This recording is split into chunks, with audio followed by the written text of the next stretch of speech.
everyone, welcome back to my channel Pedagogy Station, a one-stop solution to all your pedagogy problems. So this is the third video of our 10,000 plus most important pedagogy question series और इसी series के जो first and second video है उसका link आपको description box में दे दिया गया है। आप वहां पर जाकर वीडियोस को देख सकते हैं। आगे बढ़ने से पहले मैं अपने बारे में बता देती हूँ। I am Shruti and you can read more about me from this slide. साथ ही अगर आपको मेरी ये वीडियो पसंद आए तो लाइक कीजिए। आपका कोई भी डाउट या सजेशन है तो कमेंट सेक्शन में ड्रॉप कीजिए। चैनल को सब्सक्राइब कीजिए और बेल आइकन को प्रेस कीजिए। साथ ही अगर आपको मेरी ये वीडियो पीडीएफ फॉर्मेट में चाहिए तो आप हमारे टेलीग्राम ग्रुप भी ज्वाइन कर सकते हैं। उसका लिंक भी डिस्क्रिप्शन बॉक्स में दे दिया गया है।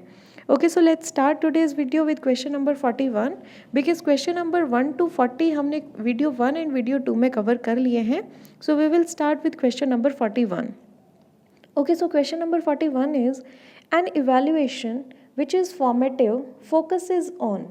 Question is कि जो हमारी फॉर्मेटिव इवैल्यूएशन होती है वो किस चीज़ पर फोकस करती है। ये DSSB 2018 में आया हुआ क्वेश्चन है। ऑप्शंस देख लेते हैं। A the process, B the targets, C the end या D नन ऑफ दीज। सो हमने देखा है कि जो फॉर्मेटिव इवैल्यूएशन है वो एक तरह से प्रोसेस के ऊपर फोकस करती है क्योंकि वो पूरा साल भर चलती है और एक स्टूडेंट अलग अलग एक्टिविटीज़ को करने के लिए क्या प्रोसेसेस फॉलो करते हैं या पूरे साल भर वो क्या करते हैं बच्चे, उनके ऊपर ज़्यादा फोकस किया जाता है। तो एक फॉर्मेटिव इवैल्यूएशन में हम लोग प्रोसेस के ऊपर फोकस करते हैं। So the correct answer is A the process and key note says formative evaluation focus on process since it goes on throughout the year. क्योंकि ये पूरे साल भर चलता है इसलिए फॉर्मेटिव इवैल्यूएशन जो है वो प्रोसेसेस के ऊपर फोकस करता है। ओके, सो क्वेश्चन नंबर 42 देख लेते हैं।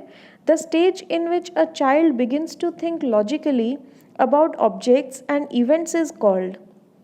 सो यहाँ पर हमें 4 स्टेजेस दी गई हैं। हमें बताना है कि किस स्टेज में आकर के एक चाइल्ड जो है वो लॉजिकली सोचने लगता है, हर एक ऑब्जेक्ट को लॉजिकली उसको इंटरप्रेट करने लगता है।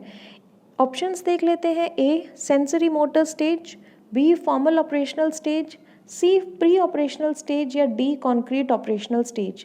सो हम देख पा रहे हैं कि ये जो प्याजे के 4 स्टेजेस हैं उन्हीं को ही ऑप्शंस में दिया गया है। तो प्याजे के स्टेजेस के अकॉर्डिंग ही हमने बताना है कि किस स्टेज में जो है एक चाइल्ड लॉजिकली सोचने लगता है। So the correct answer is D concrete operational stage, क्योंकि कॉन्क्रीट ऑपरेशनल स्टेज में आकर के एक जो बच्चा है वो जो है कंजर्वेशन के बारे में समझने लगता है और हर एक चीज़ को वो लॉजिकली सोचने लगता है। क्योंकि जैसे हमने पढ़ा है पियाजे की थियोरीज़ में कि कॉन्क्रीट ऑपरेशनल स्टेज से पहले वो अंदाज़ा नहीं लगा पाता कि जैसे हम कोई भी एक चीज़ लेते हैं, सपोज़ करो एक ग्लास में वाटर लेते हैं और उसी वाटर को एक बॉटल में डाल देते हैं जो कि एक अलग शेप की होती है, तो बच्चे को लगता है कि नहीं बॉटल में ज़्यादा पानी है, ग्लास में कम पानी है। इस तरह से कुछ हमने एग्जाम्पल्स देखे थे। लेकिन एक जब वो कॉन्क्रीट ऑपरेशनल स्टेज में पहुंच जाता है तो यहाँ पर वो कंजर्वेशन का कॉन्सेप्ट जो है वो समझने लगता है और उसको लॉजिकल सेंस आ जाती है और वो समझ पाता है कि नहीं दोनों चीज़ों में सेम क्वांटिटी ऑफ वाटर है। So the correct answer is D concrete operational stage. Key notes is in Piaget's concrete operational stage, that is 7 to 12 years, a child begins to think logically. Concrete operational stage जो हमारी है 7 to 12 years की, इसमें आकर के एक बच्चा जो है वो लॉजिकली सोचने लग जाता है। ओके, सो नेक्स्ट क्वेश्चन देख लेते हैं। Question number 43, which of the following is an effective strategy to reduce child's gender stereotyping and gender role conformity. Student से सीटेट 2019 में आया हुआ क्वेश्चन है और क्वेश्चन कह रहा है कि 4 ऑप्शंस दिए गए हैं, अलग अलग स्ट्रैटेजीज बताई गई हैं, तो हमें बताना है कि कौन सी स्ट्रैटेजी जो है वो बहुत ज़्यादा काम की है बच्चों के दिमाग से जेंडर स्टीरियोटाइप यानी कि जो बॉयज़ और गर्ल्स में डिफरेंसेस हम लोग देख पाते हैं उनको हटाने की कौन सी स्ट्रैटेजी जो है वो सबसे ज़्यादा काम आएगी।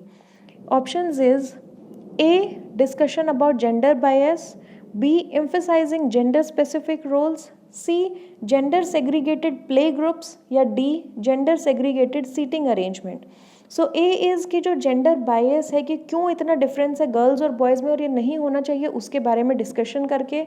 बी है कि जो जेंडर स्पेसिफिक रोल्स हैं कि भाई बॉयज़ हैं वो सिर्फ यही काम करेंगे, गर्ल्स हैं वो सिर्फ यही काम करेंगे, कि भाई बाहर का कोई भी काम है वो सब बॉयज़ करेंगे, घर का कोई भी काम है खाना पकाने का है या कोई भी है वो सब गर्ल्स करेंगे। इस तरह की बातें करके हम बच्चों को समझाएं या सी जेंडर सेग्रीगेटेड प्ले ग्रुप्स, कि हम ग्रुप्स बनाए अगर खेलने के तो उसमें बॉयज़ का अलग ग्रुप बनाया जाए और गर्ल्स का अलग ग्रुप बनाया जाए, या फिर D gender segregated seating arrangement, कि जो हम सीटिंग अरेंजमेंट करते हैं क्लास में उसमें गर्ल्स को अलग बिठाया जाए और बॉयज़ को अलग बिठाया जाए। तो कौन सी स्ट्रैटेजी सबसे बेस्ट है? सो द करेक्ट आंसर जैसा कि हम देख पा रहे हैं is A discussion about gender बायस, कि जेंडर बायस क्यों है और ये क्यों गलत है उसके बारे में बच्चों के साथ डिस्कस करके हम ये जो जेंडर बायस के सिचुएशंस हैं इनको कम कर सकते हैं। So the correct answer is A discussion about gender bias. Okay, so question number 44 is the insight theory of learning is given by. So students, insight theory of learning जो है ये एक theory थी जो कि कुछ psychologists ने दी थी, जो कि एक group of psychologists है जिनको ये कहा जाता है Gestalt theorists।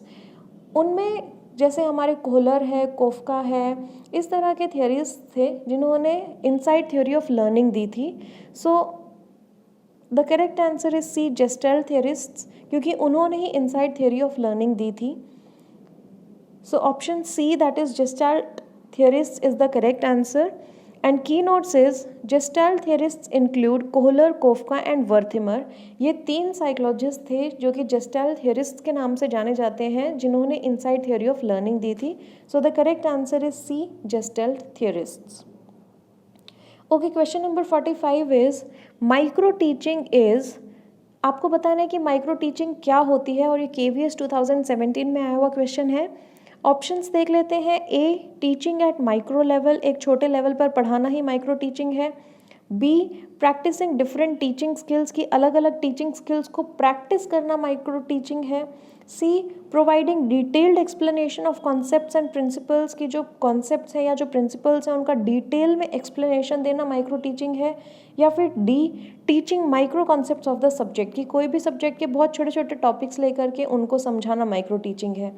So micro teaching क्या होती है? एक तरह से ये हमारा एक प्रैक्टिस होती है टीचिंग की, जिसमें कि एक टीचर्स का ही ग्रुप होता है और उन्हीं में से ही किसी एक को या हर टीचर का एक एक करके नंबर आता है जो कि प्रैक्टिस करते हैं हम लोग टीचिंग की।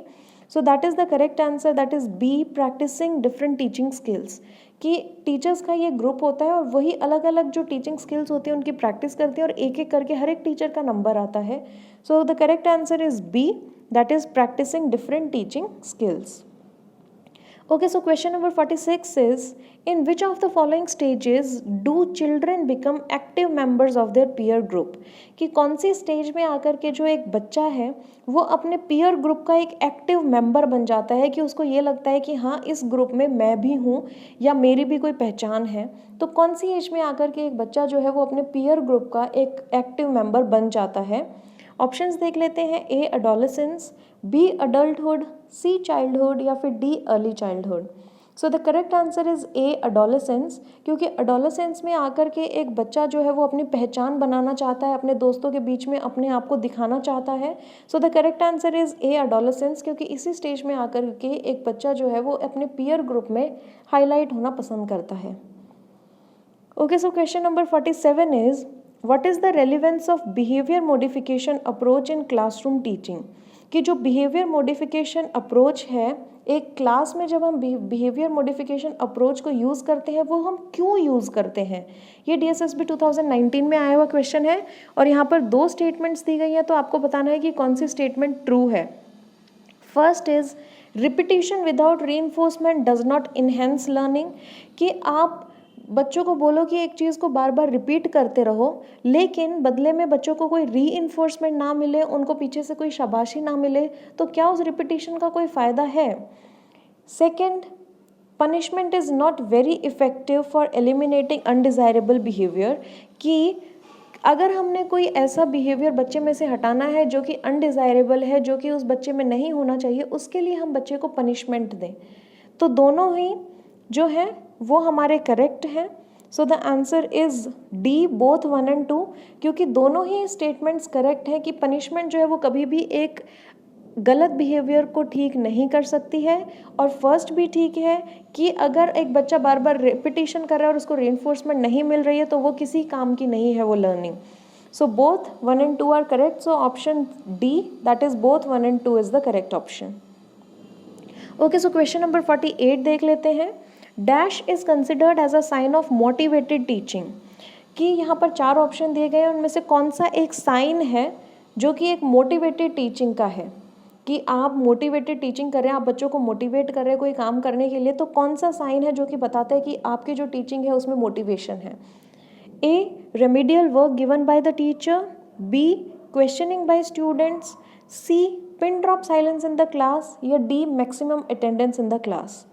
सो स्टूडेंट्स ऑप्शन से ही पता चल रहा है कि अगर बच्चे ज़्यादा से ज़्यादा क्वेश्चनिंग करेंगे, टीचर से ज़्यादा क्वेश्चंस पूछेंगे, इसका मतलब क्या है कि एक टीचर की जो टीचिंग है वो बहुत ज़्यादा अच्छी चल रही है, वो मोटिवेटेड टीचिंग है, कि बच्चे उसमें इंटरेस्ट भी ले रहे हैं और अपने जो भी क्वेश्चंस उनके मन में उठ रहे हैं उनको पूछ भी रहे हैं। So the correct answer is B, questioning by students. यही एक मोटिवेटेड टीचिंग का एक साइन है, क्योंकि अगर बच्चों का इन्वॉल्वमेंट आपकी टीचिंग में हो रहा है, इट मीन्स आपकी टीचिंग बहुत अच्छी जा रही है।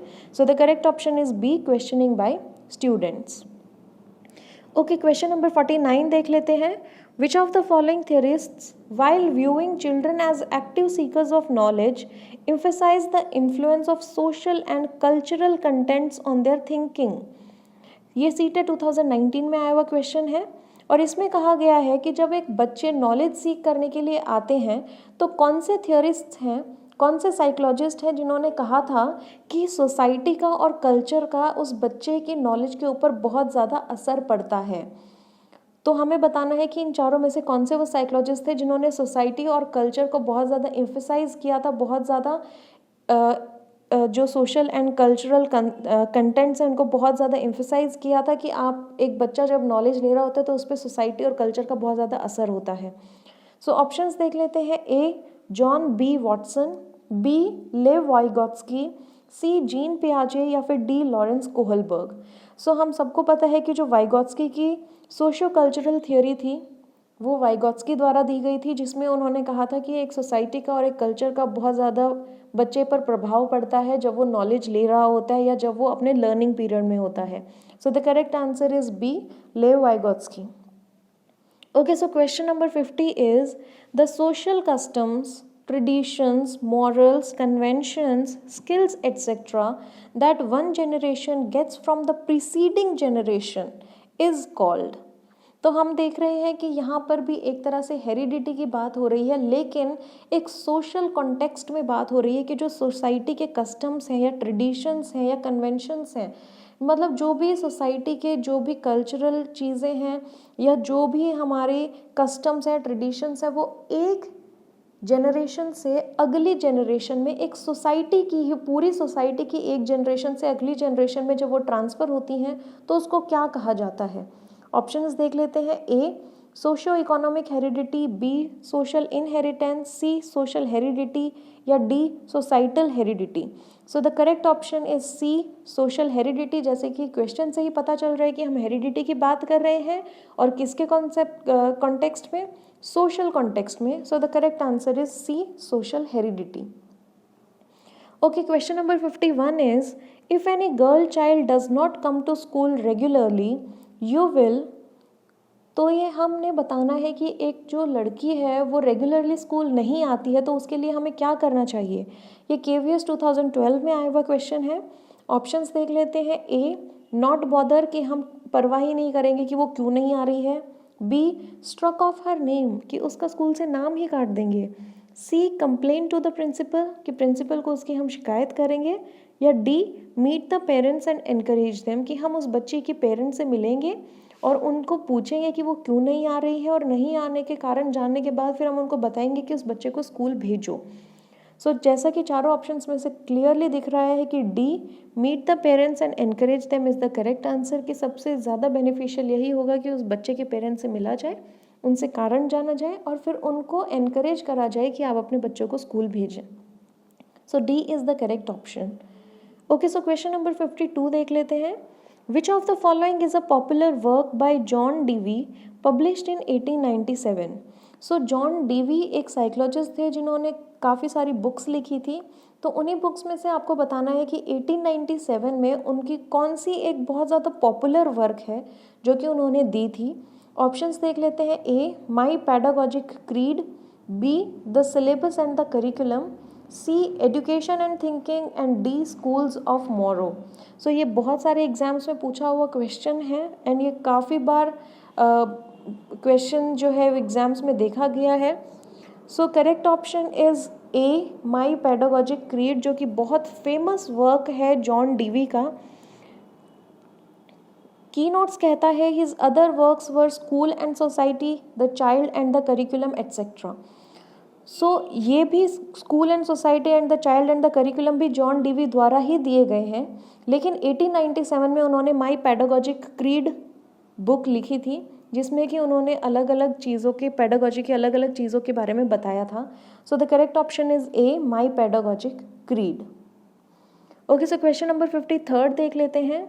In demonstration method of teaching, during demonstration, a student gets opportunities for, कि एक demonstration method में जो होता है हमारे teaching का, तो demonstration होते टाइम एक student को किस किस चीज़ों का मौका मिलता है, क्या क्या चीज़ें करने का मौका मिलता है। स्टूडेंट से DSSP 2019 में आया हुआ क्वेश्चन है। 4 हमारे पास यहाँ पर जो है पॉइंट्स दिए गए हैं, तो हमें बताना है कि कौन सा पॉइंट जो है एक बच्चा कर सकता है एक डेमोन्स्ट्रेशन के टाइम पे। First is observation, definitely observe तो वो करता ही करता है। सेकेंड इज़ नोट मेकिंग, कि जब वो ऑब्जर्व कर रहा है जो इंपॉर्टेंट चीज़ें उनको वो नोट डाउन कर सकता है। थर्ड इज़ क्वेश्चनिंग, कि अगर डेमोन्स्ट्रेशन के टाइम पे उसको कुछ चीज़ समझ नहीं आ रही है तो वो डेफिनेटली क्वेश्चनिंग भी कर सकता है। फोर्थ इज़ ड्राइंग, कि जो भी वो देख रहा है वो उसको ड्रॉ भी कर सकता है एक पेपर के ऊपर कि ऐसे ऐसे ये सब चल रहा है। सो हम कह सकते हैं कि चारों ही ऑप्शन करेक्ट हैं। So the correct answer is A, 1, 2, 3 and 4. Okay, so next question देख लेते हैं, question number 54. The main focusing element of external evaluation is which of the following? जो हमारी external evaluation होती है उसका जो है मेन फोकस किस चीज़ के ऊपर होता है। जो हमारी external evaluation है उसका किस चीज़ के ऊपर मेन फोकस होता है। A, the process, B, the targets, C, the end, या D, external factors. So the correct option is C, the C, the end, because ये जो है ये एक टर्म के एंड पे की जाती है। जैसा कि हम कहते हैं कि समेटिव इवैल्यूएशन होती है वो भी एंड पर ही फोकस करती है। सो एक्सटर्नल इवैल्यूएशन भी जो है वो पूरे साल के एंड में की जाती है, जो कि सिर्फ एंड्स के ऊपर फोकस करती है कि एंड में एक बच्चे ने क्या सीखा है। So the correct option is option C, that is the end. And keynote says external evaluation judges the worth of a program at the end of a program. कि अगर हमने कोई चीज़ को बच्चों को पढ़ाया है तो बिल्कुल उसके एंड में जाकर के हम उनका इवैल्यूएशन करते हैं और देखते हैं कि बच्चे ने क्या समझा है या क्या जाना है। So the correct option is C, the end. Okay, question number 55th is the concept of IEP, that is individualized education plan, is not based on the idea of। ये KVS 2018 में आया हुआ क्वेश्चन है और ये कह रहे हैं कि जो IEP है इंडिविजुअलाइज्ड एजुकेशन प्लान वो किस चीज़ के ऊपर फोकस नहीं करता है। A, current strengths of the learner, की जब भी हम वो जो एजुकेशन प्लान है उसको लागू करते हैं तो उस टाइम पे उस बच्चे की क्या सिचुएशन है, उसके क्या स्ट्रेंथ्स हैं, उन पे फोकस नहीं करता है। B, individual goals to be achieved, कि हर एक बच्चे के जो गोल्स हैं उनको अचीव कराना है। C, use of cooperative learning strategy, कि कोऑपरेटिव लर्निंग स्ट्रैटेजी जो होती है जिसमें कि मिलजुल के काम किया जाता है उस पर फोकस किया जाता है। या D, separating children on the basis of और एबिलिटी ग्रुपिंग, कि एक बच्चे की एबिलिटी के अकॉर्डिंग बच्चों को ग्रुप्स में बांट दिया जाता है और उसमें फिर जो भी बच्चे की एबिलिटी है तो बच्चों को एक अलग अलग ग्रुप्स बना दिए जाते हैं कि कमज़ोरों को एक जगह पर, इंटेलिजेंस को एक जगह पर, मीडियम को एक जगह पर।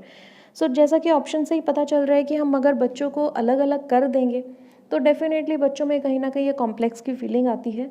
सो ये तो हम कभी भी एक क्लास में कर ही नहीं सकते। So the correct option is D, separating children on the basis of ability और ability grouping. So this we can not do in individualized education plan, क्योंकि इंडिविजुअलाइज्ड एजुकेशन प्लान में हर एक इंडिविजुअल के ऊपर फोकस किया जाता है और अगर हम उन्हीं इंडिविजुअल को उनकी एबिलिटी के अकॉर्डिंग बांट देंगे तो फिर वो उस इंडिविजुअलाइज्ड एजुकेशन प्लान का कोई बेनिफिट नहीं है। So the correct option is D. Okay, question number 56 देख लेते हैं। memory of all those things that you are well aware and that you can describe in words is called, कि एक ऐसी मेमोरी जिसमें कि आप हर एक चीज़ के बारे में बहुत अच्छे से जानते हैं और जो भी आप जानते हो उसको आप बहुत अच्छे से अपने वर्ड्स में डिस्क्राइब कर सकते हैं, ऐसी मेमोरी को क्या कहा जाता है? Option A declarative memory, B non declarative memory, C spontaneous memory या फिर D none of these. So the correct answer is A declarative memory, क्योंकि डेक्लरेटिव मेमोरी हमारी एक ऐसी मेमोरी होती है जिसमें कि जो भी हमें याद आ रहा होता है उसको हम बहुत अच्छे से वर्ड्स में डिस्क्राइब कर सकते हैं। So the correct option is A. Okay, so question number 57 देख लेते हैं। इन को एजुकेशन यू वॉन्ट टू, एक को एजुकेशन में हम क्या करते हैं कि एक को एजुकेशन में क्या होना चाहिए? ये KVS 2012 में आया हुआ क्वेश्चन है। A make separate rows of boys and girls, B you give preference to boys over girls, C you give preference to none, D you deal according to need.